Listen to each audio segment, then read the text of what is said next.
Welcome back to Trust in the Workplace for Leaders. Today's pillar, contribution. The number one word to come out of this research funnel originally was results. We trust people that contribute results. You know, the other pillars are critical. You've got to have compassion and show intent for other people. You've got to have high character. You can lose everything without it. But you can have compassion and you can have character and you can have clarity. But if you don't deliver the results I expected or asked for, I probably won't trust you. Think about it this way. You're going in for surgery. That's the sweetest surgeon you've met, kind surgeon. They might even have high character in certain ways, but if they don't have competency, if they don't deliver results, you go in for amputation, they cut off the wrong leg, we've got a problem. You have got to contribute results. In our annual study, The Trust Outlook, we found when senior leaders are trusted, people will offer more solutions, more ideas. Employees are way more engaged. They'll be more loyal. They'll even take a pay cut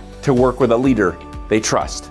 So how do you as a leader create a culture where people contribute results? Number one, if you want to get results from your people, you've got to empower them. You've got to empower them with the resources that they need. You know, there's very few things more demotivating than asking someone to do something and not empowering them with all they need to do that job. But we also, as leaders, need to empower people with the leadership to do the job we're asking them to do. I see a lot of lazy leadership where leaders will privately go up to a person and say, now you've got this job, I'm gonna believe in you and I think you can do it, when that leader ought to publicly bestow leadership on that person by saying, hey, this person has this project, we've got his or her back, right? And everybody's on the same page. And then when that person wins, they can give them the glory. And when they lose, the leader shares in that loss. A second way to motivate contribution of results in your team and really get more results from yourself,